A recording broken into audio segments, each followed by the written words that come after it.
Good morning, everybody. I wanted to thank ERS for inviting me to speak here today. I'm sort of the enemy, I suppose. I'm from the other side, and I think it's quite refreshing for us to listen to both sides rather than one side. And I think my side is also guilty of that. So I think more and more we're starting to talk to each other more and collaborate better and try to work things out between us. So I'm very in favour of that. So thank you for inviting me. I'm going to talk to you about the Whiplash reforms, which I have to say look like small fry against the discount rate. So, but we'll continue. My look at the Whiplash reforms is in relation to why have we got them. I have some concerns about them, and in particular for us to look at the potential unintended consequences of them before they're implemented rather than after they're implemented and we have to sort of sweep up. To recap, what the Whiplash reforms are looking to do is to raise the small claims limit in personal injury claims from £1,000 to £5,000. And secondly, there's going to be a fixed tariff for whiplash claims where the recovery is in about 2 years. And that is the vast majority of your standard road traffic accident claims. As a result of these changes, the claimant is unlikely to, is not going to recover legal costs, and they're going to recover a lot less in damages. My concern is that in dealing with this area and not dealing with other areas, we're going to leave huge gaps which can be taken advantage of by bad people. In particular, these reforms open the door for claims management companies, and we'll call them CMCs because it's easier, to exploit non-fault accidents and our customers, which we don't want. Well, there's certainly been a lot going on. We were told last October that the reforms for Whiplash were shelved. And then in November, the Whiplash consultation was released. We all worked very hard. I think it was about 6th of January we had to have it in, so it certainly ruined my new year in doing my response. But we put them in, and we were told then from the MOJ that they would respond to us in April and tell us what the response to the consultation was. But lo and behold, we actually got a partial response. They call it part one of the response in February. And we were also told that it was going to be part of the courts bill, which has the prison reforms and the online courts in there too. It's a big bill, and it's kind of been stuck in at the end. So that was all a bit of a surprise. In terms of part two, which is the detail, how is it going to look? How are we going to do it? Is the portal still going to be there? Is Medco going to be there? We don't have any of that detail yet, and that's going to be released in part two, which was due out at Easter, but it hasn't been released yet, and is now shelved with the courts bill until the election is over. I think the big question on everybody's mind is, is this going to set the timetable back on the Whiplash reforms, or is everything kind of going to go ahead? I think it's only going to cause a delay of anything. The feeling I get is that this bill is well underway. There's a lot in that bill that's very important. Sorry, can you hear me? Beyond Whiplash anyway. But I think it's probably just shelved now, and then once the election is over, new government, maybe a reshuffle, maybe in the MOJ, if you're a guessing person, and then we will start again. And I think the bill can go in as is, so the work that's been done stands. So I think delay, if there's going to be delay, will be pretty minimal. Part two is delayed. That's a worry for us because we'd like to know more detail. And we're certainly, I think, as an industry, trying to get involved in shaping that part two so that it works well and we try and keep the bad people out. I'm just going to make sure I cover everything. Whilst I agree that reform is necessary in this area and it's desirable, I think it should only happen after careful consideration of all the issues, and it has to be part of a balanced and proportionate response to the issues that we have.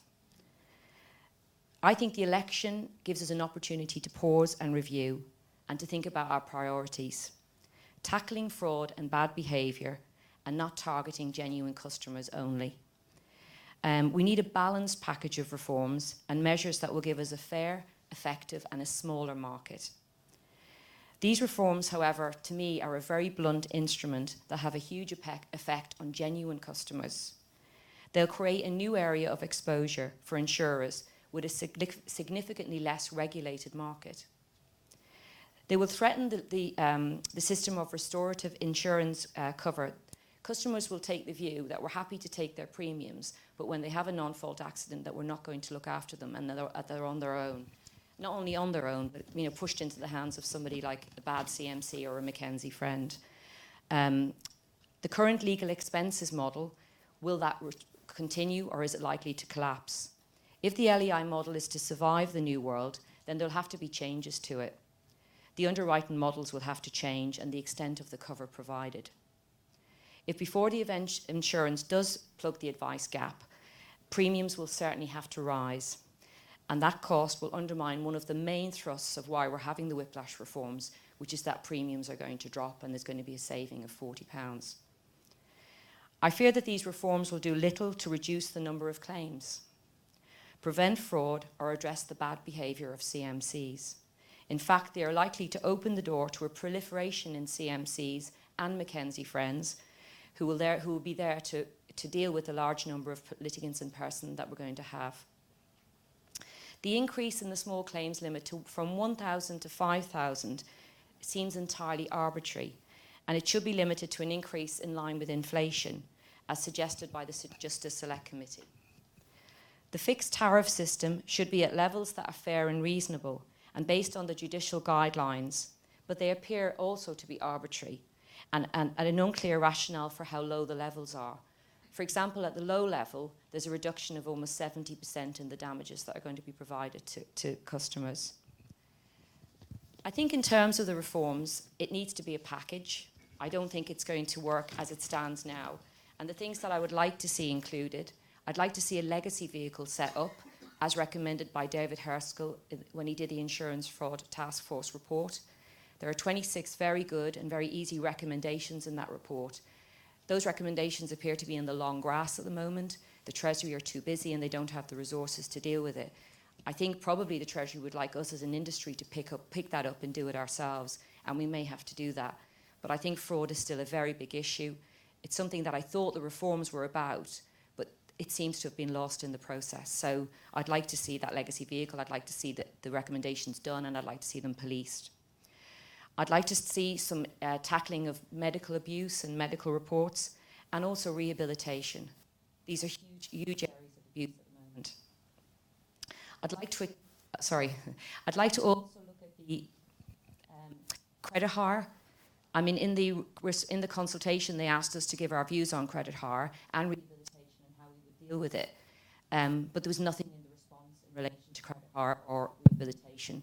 So that's an opportunity lost for me. Sorry, I'm in and out there. Hope you could still hear me. I'd like to see enhanced data sharing between both sides. I think Ask QPI was just the tip of the iceberg there, and the plan was always to do more.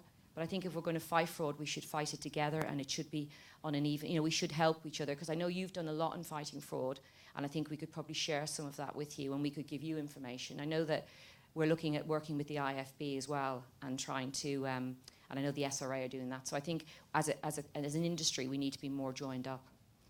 And I come on to the SRA because I'd also like to see extra powers given to the SRA so that they can fine solicitors, bad solicitors, more. The burden of proof to prosecute a solicitor is the criminal burden of proof, and that's too high. So I'd like to see them do more and be able to do more.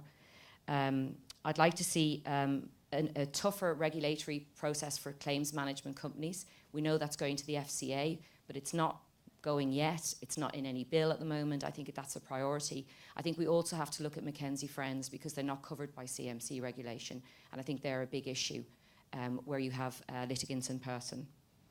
And we urgently need to see tougher action to combat cold calling and texting. We've all been lobbying for that. We've all said what a big issue that is. And I know it forms part of what claims management companies and Mackenzie Friends do, but I think it is a big issue and we need to see more done. I feel that my fear is that many elements of this wider package I talk about are not going to be in part 2 of the reforms.